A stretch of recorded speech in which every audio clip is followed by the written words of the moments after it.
चलो last time हम लोग पढ़ रहे थे डायमेंशंस, है ना।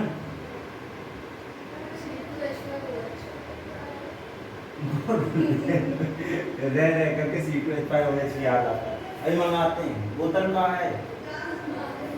पानी है, सादा पानी, दुख होगा ना। चलो खैर, हम लोग पढ़ रहे थे डायमेंशंस। कुछ बेसिक क्वांटिटीज ऐसी थी, बेसिक क्वांटिटी नहीं कहूँ, कुछ छोटी छोटी क्वांटिटीज ऐसी थी जिनका डायमेंशन आपने निकाला था, ठीक। अच्छा 11th में क्या है कि आप लोगों ने वो क्वांटिटी पढ़ रखी है जो बचपन में आप पढ़ते थे, जैसे फोर्स, वेलोसिटी, मोमेंटम, मास, टाइम, एक्सेलरेशन वगैरह वगैरह। अब हम कुछ ऐसी क्वांटिटीज का भी डायमेंशन निकालना सीखेंगे जिन क्वांटिटीज को आपने पहले नहीं पढ़ा। जैसे एक का नाम लेता हूं मैं, कोएफिशिएंट ऑफ इलास्टिसिटी। हाँ, इलास्टिसिटी। क्वांटिटी का नाम क्या है? Coefficient of elasticity. ठीक है। अब देखो कोएफिशिएंट ऑफ इलास्टिसिटी जो होता है, यंग्स मॉड्यूलस के लिए हम लोग लिखते हैं y, ठीक है। ये क्या होता है? Stress upon strain. अब समस्या समझ लिया, ना तो स्ट्रेस के बारे में पता है ना स्ट्रेन के बारे में। अब एक काम करते हैं, स्ट्रेस और स्ट्रेन भी निकालते हैं।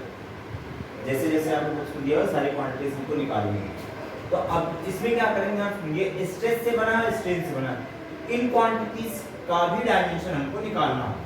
तो एक काम करते हैं, स्ट्रेस का निकालते हैं। देख स्ट्रेस क्या होता है? ये होता है force per unit area of cross section. ध्यान रखिए, जैसे ये कोई ऑब्जेक्ट है, इसको अगर पकड़ के खींच रहा हूं, तो जो खींचा मैंने, एक फोर्स लगाया है ना, full per unit area of cross section. तो जैसे मैंने कहा कि ये कोई वायर थी, इसको मुझे खींचना था, ये एरिया ऑफ क्रॉस सेक्शन, इधर की ओर फोर्स लगाया, तो ये वाला एरिया और ये वाला फोर्स, ठीक। उस का जो रेशियो है फोर्स का और एरिया का, उसको हम कहते हैं स्ट्रेस। तो स्ट्रेस की डायमेंशन क्या आ जाएगी? वो देखो, फोर्स का डायमेंशन पिछली क्लास में आपने निकाला था, multi minus two. Very good, काफी देख के बोल रहे याद नहीं। हाँ मुझे पता है, लिखा है MLT माइनस 2। वर्क का क्या लिखे थे? ML2 T minus 2। वर्क में यहाँ 2 आ जाता है, क्यों? क्योंकि फोर्स इनटू डिस्प्लेसमेंट होता था, पहले लेंथ से मल्टीप्लाई किया। स्ट्रेस का ये हो गया। स्ट्रेन का देखते हैं।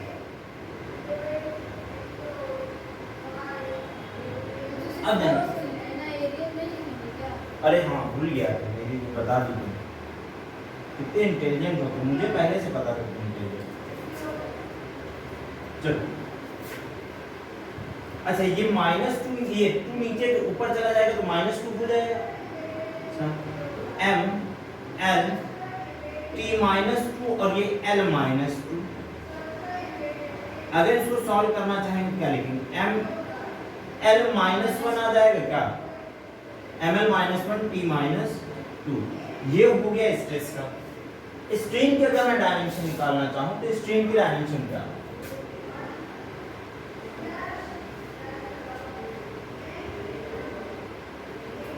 स्ट्रेन जो होता है, स्ट्रेन को हम ऐसे कहते हैं कि जैसे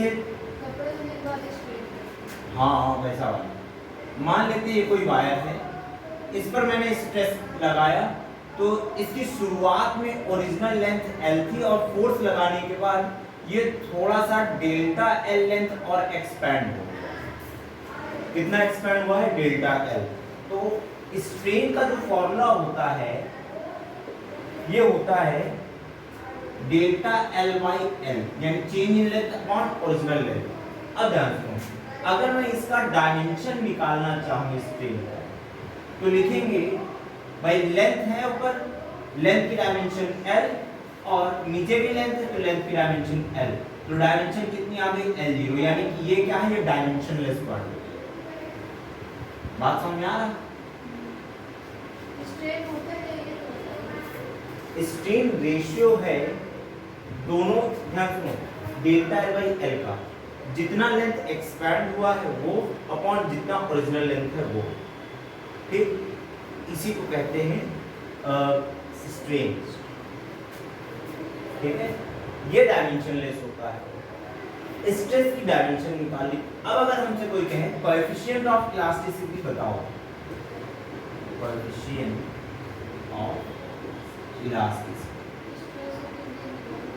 हाँ स्ट्रेस का एक तो, लेकिन फॉर्मूला क्या है, स्ट्रेस अपॉन स्ट्रेन, ठीक। यानी कि अगर मैं इसका डायमेंशन लिखना चाहता हूं तो मुझको इसका डायमेंशन अपॉन इसका डायमेंशन लिखना होगा। स्ट्रेस का डायमेंशन क्या है, M L minus 1 T minus 2 upon strain का तो कोई डायमेंशन होता नहीं, जब कोई डायमेंशन नहीं होता तो यहाँ 0 नहीं लिख देंगे, ठीक है, 1 ही रहेगा। ये हो गया कोएफिशिएंट ऑफ इलास्टिसिटी का डायमेंशन। 3 कोएफिशिएंट होते हैं, ठीक है, यंग मॉडुलस, बल्क मॉडुलस और शियर मॉडुलस, तीनों यही होता है, तीनों का डायमेंशन सेम है। बात समझ में आ रही है, नोट करो।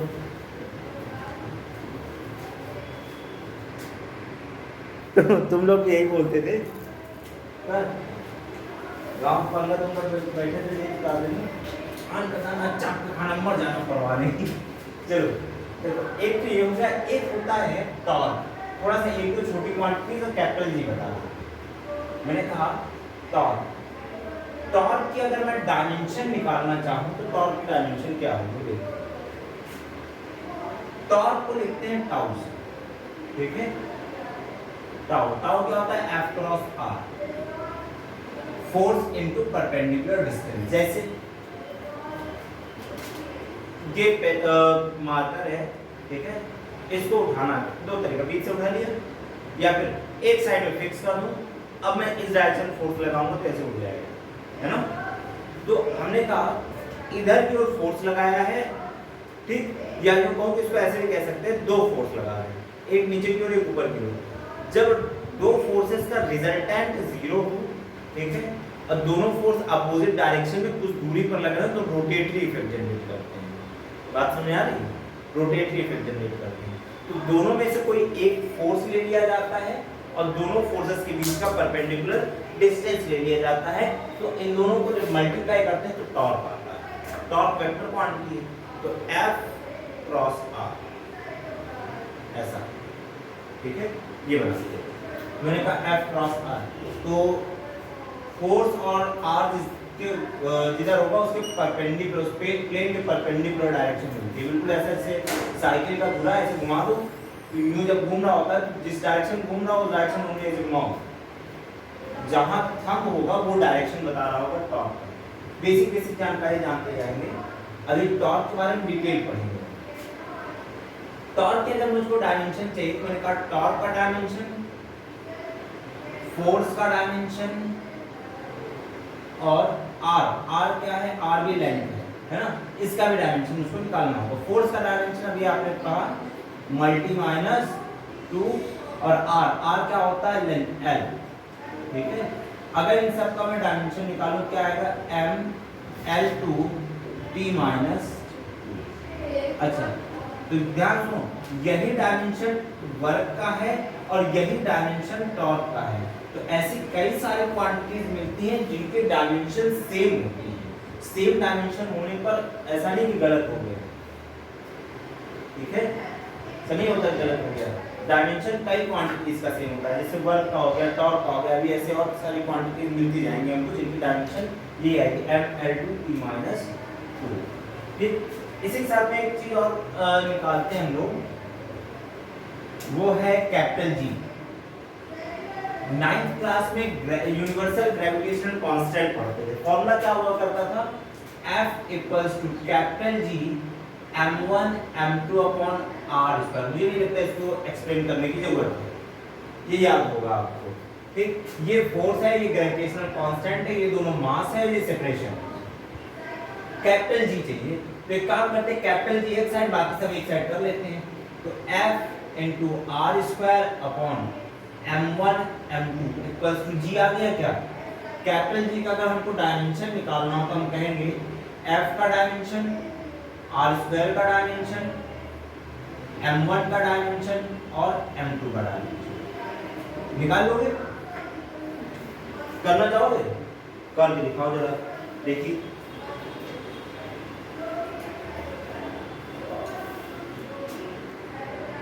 इतना आसान था। मैच करते हैं, देखो क्या रिलेशन। फोर्स का क्या होता है? M L T minus 2। ये लेंथ है, लेंथ का क्या लिखोगे? L2। नीचे इधर मास लिखा हुआ है, फिर एक बार और मास लिखा, ठीक। ये यूं बहुत सीधा सीधा कहूं कि इससे काट देगा, बस डायमेंशन एनालिसिस में इसको काटते नहीं है, ध्यान रखना, ठीक है। ये जब ऊपर जाएगा तो इसकी डायमेंशन कैंसिल आउट हो जाएगी, तो ये m-1 हो जाएगा क्या? बोलो, बात समझ आ रही है? क्यों आ रही है? आए? हाँ बिल्कुल आ रही है, वेरी गुड। लेंथ L है और यहाँ L2 है, कितना आ जाएगा? L3। और यहाँ क्या आ जाएगा? T-2। m-1 L3 T-2। ये आया है सबका? बहुत ही ऐसे ही आंसर आता रहेगा तो जल्दी नोबेल प्राइज मिलेगा।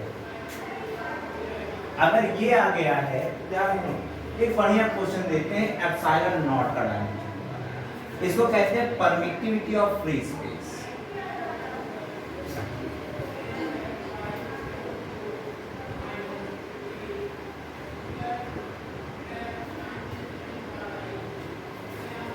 F इक्वल्स टू क्या होता है? 1/4 pi epsilon not Q1 Q2 upon r²।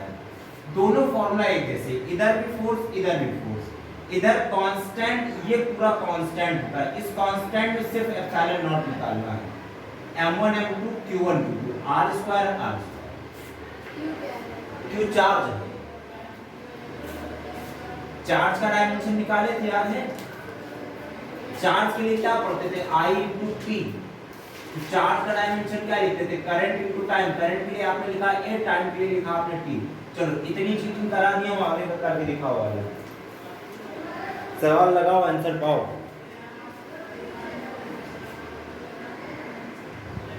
देखिए तो इसका डायमेंशन निकालेंगे। मैंने कहा एक साइड लिखा है फोर्स, इधर कांस्टेंट, मुझे सिर्फ एप्सिलॉन नॉट चाहिए बस। एप्सिलॉन नॉट इधर में आएगा, फोर्स नीचे चला जाएगा, तो epsilon not equals 1/4 pi f q1 q2 upon r²। ठीक, एप्सिलॉन नॉट आ गया। एप्सिलॉन नॉट का सिर्फ डायमेंशन चाहिए। मैंने कहा 1/4 पाई का डायमेंशन, फोर्स का डायमेंशन, q1 का डायमेंशन, q2 का डायमेंशन, r² इसका डायमेंशन। ठीक, तो एप्सिलॉन नॉट का डायमेंशन लिखा क्या है? देखो 1/4 पाई कांस्टेंट नंबर, नंबर्स की कोई डायमेंशन नहीं होती, आपने पहले पढ़ा, तो इसकी कोई डायमेंशन नहीं होगी। फोर्स की डायमेंशन मल्टी माइनस बार बार आ रहा है, रट गया होगा, है ना। चार्ज की डायमेंशन a × t, दोबारा लिखा है चार्ज, दोबारा dimension a × t upon length, radius यानी कि लेंथ का डायमेंशन क्या लिखोगे? L2। बात समझ आई? सॉल्व कर लेते हैं, आसान हो गया। हमने कहा ये ऊपर चला जाएगा क्या? m-1 L-1 T2। ठीक, इसको लिखना चाहेंगे तो A2 T2, ये ऊपर चला जाएगा तो L-2। ठीक है, क्या हो जाएगा? देखो m-1 L-3 T4 A2। Sequence याद रखेंगे। जनरली हम लोग लिखते कैसे हैं? पहले m, फिर L, फिर T, फिर उसके बाद A। ठीक है, ऐसे ही लिखा जाता है। m L T पहले लिखा जाता है, बाकी वाले सीक्वेंस आगे चलते रहते हैं। ये समझ में आया? आसान है? आया था ये? T4 नहीं आया, कहाँ गलत किया इसमें? T0 तुमने इसको ऊपर ले जाते समय माइनस नहीं रखा होगा। बात समझ में आ रही? चलो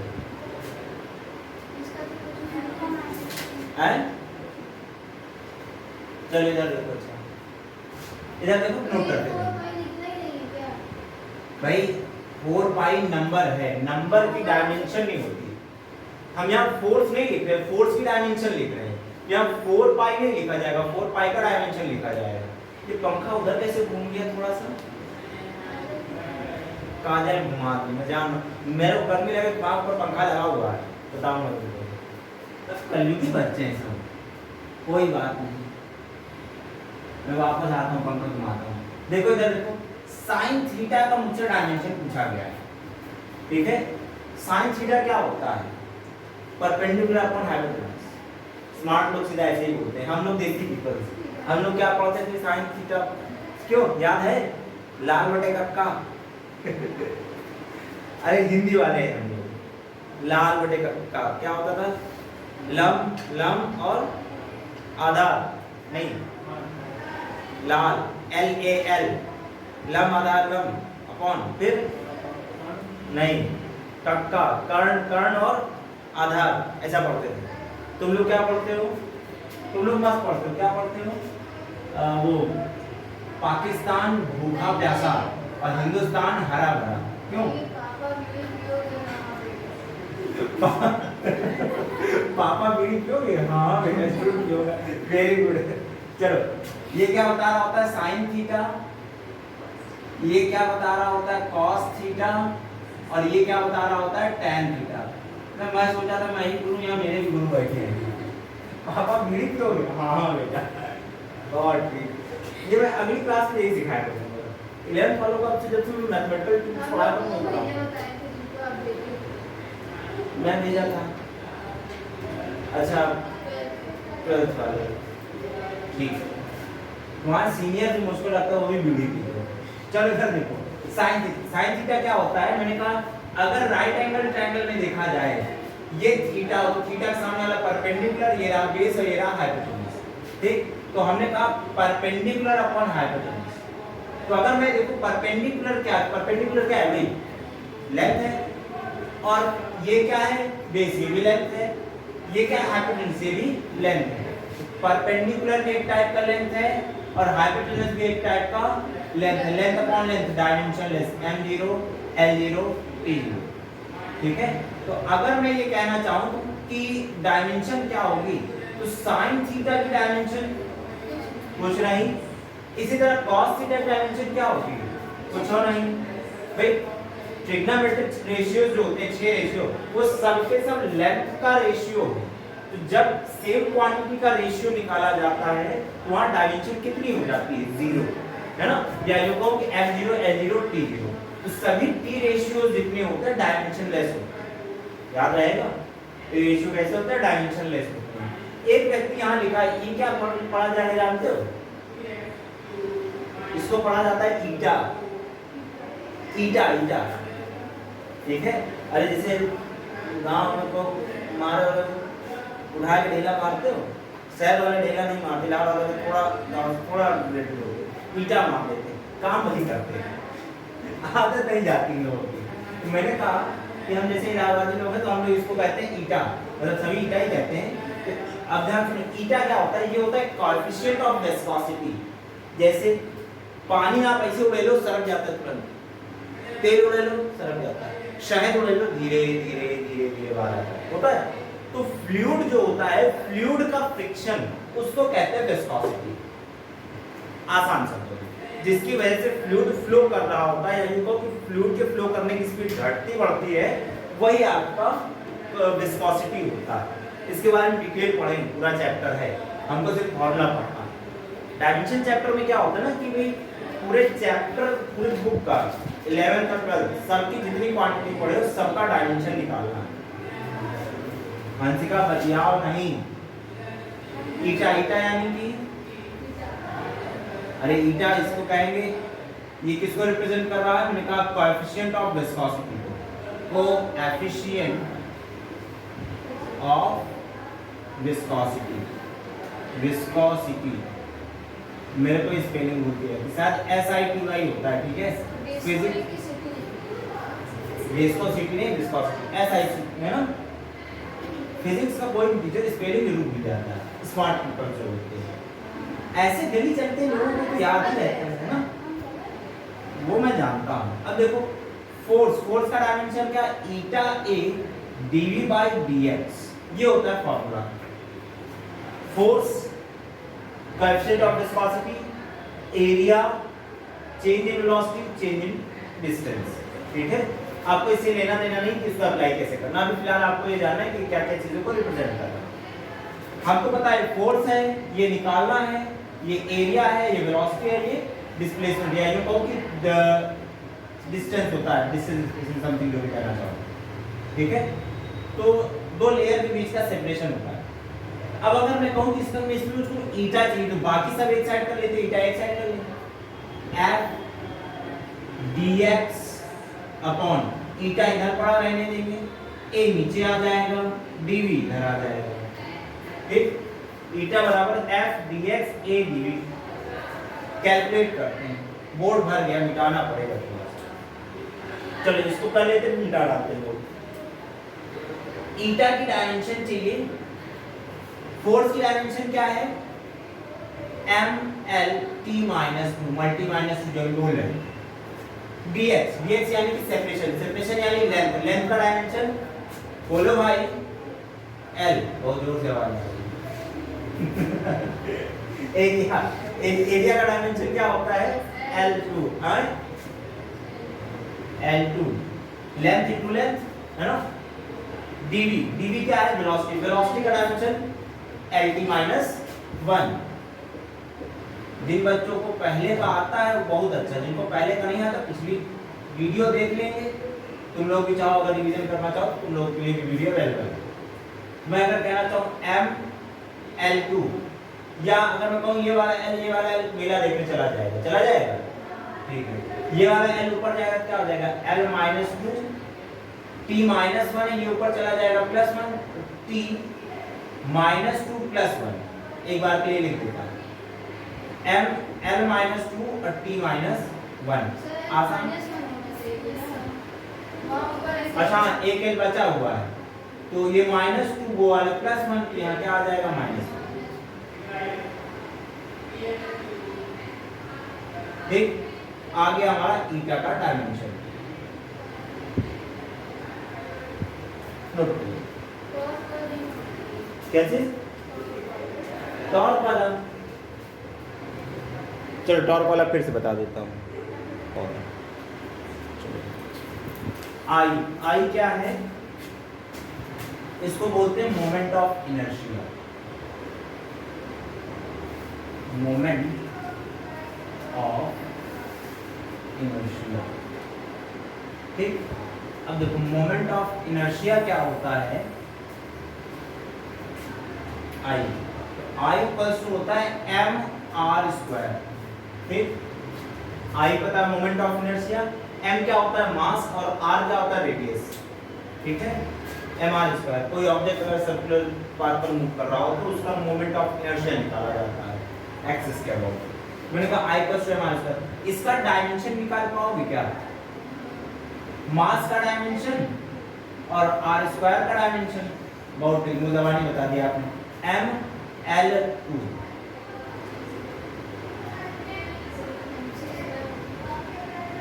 ठीक है। अगला लिखा हुआ है यहाँ पे देखो, ये है फ्रीक्वेंसी, ठीक। फ्रीक्वेंसी क्या होता है, देखो FREQUENCY, न्यू क्या होता है, 1/टाइम पीरियड, यही पढ़ो। फ्रीक्वेंसी क्या होता है, टाइम पीरियड का रेसिप्रोकल होता है। तो मैंने कहा न्यू = 1/टाइम पीरियड, तो न्यू का अगर मैं डायमेंशन निकालना चाहूँ तो 1/t का डायमेंशन लिखा जाएगा। तो टाइम का डायमेंशन t होता ही है, ऊपर ले जाओगे t - 1। देखो मुंह जबानी भी आता है, न्यू का डायमेंशन ये रहा, ठीक है। अच्छा इसके ऐसा नहीं कि इसके बाद खत्म हो जाएगा, इसके बाद आपको हीट और फिर कुछ मैग्नेटिज्म से रिलेटेड और एक आध क्वांटिटीज और हैं, उस फिनोमेना से रिलेटेड कुछ क्वांटिटीज का डायमेंशन निकालना होगा। एक लेक्चर उस पे देंगे फिर उसके बाद डायमेंशन एनालिसिस के बाकी जो एप्लीकेशन है, 3 एप्लीकेशन है, 3 लेक्चर उसमें जाएगा, 3 एप्लीकेशन 3 लेक्चर, क्योंकि क्वेश्चन लगाने पड़ेंगे तभी चीजें समझ में आएंगी। एग्जांपल जैसा होती है कुछ होगा। अगला देखते हैं, न्यू हो गया एच। एच जो होता है इसको बोलते हैं प्लैंक कांस्टेंट। एक साइंटिस्ट थे प्लैंक, उनके नाम पर ये कांस्टेंट है, प्लैंक क्वांटिटी रखना चाहिए था, है ना, लेकिन उन्होंने एच रखा। देखो क्या बात, मैंने कहा एनर्जी जो होती है किसी फोटोन की, जो एनर्जी होती है, फोटोन समझते हो, लाइट पार्टिकल फोटोन, टेंथ पढ़ा था तुम लोग। इक्वल क्या होता है एच न्यू, फोटोन वो प्लैंक कांस्टेंट इनटू फोटोन की फ्रीक्वेंसी, न्यू माने फ्रीक्वेंसी। अच्छा, तो अगर हम चाहें एच, तो एच क्या हो जाएगा एनर्जी अपॉन फ्रीक्वेंसी, ठीक। अच्छा, एनर्जी क्या होता है कैपेबिलिटी ऑफ डूइंग वर्क, यानी वर्क का एनर्जी एक ही आदमी होता है, ऐसा आप लोगों ने क्लास 9th में पढ़ रखा है, 11th में फिर पढ़ोगे। तो मैंने कहा वर्क का डायमेंशन अपॉन फ्रीक्वेंसी का डायमेंशन, क्यों एच का अगर मैं डायमेंशन निकालना चाहूँ, मैंने कहा एनर्जी का, ये समझाने के लिए लिखा है, मैंने एग्जाम में लिख देना एनर्जी अपॉन फ्रीक्वेंसी। तो एनर्जी यानी वर्क, वर्क का डायमेंशन क्या होता है m L2 T - 2, ये आपने डिराइव कर रखा है दूसरा। और फ्रीक्वेंसी का क्या होता है T - 1, तो ऊपर चला जाएगा m L2 और T - 2 + 1 क्या हो जाएगा भाई m L2 T - 1। आसान है क्या। अब एक आखिरी आदमी बचता है फोर्स कांस्टेंट के, उसको भी उधर किनारे बता देता हूँ।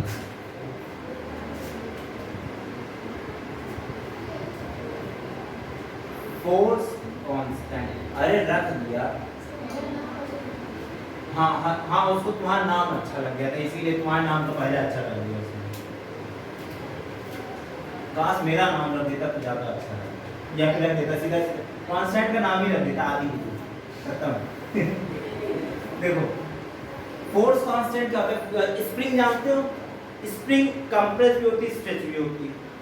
तो मान लिया स्प्रिंग को कंप्रेस किए तो जितना कंप्रेस हुआ या फिर स्ट्रेच हुआ, लेंथ में स्ट्रेच होगा, तो वो जो स्ट्रेच होता है उसको x से लिखते हैं।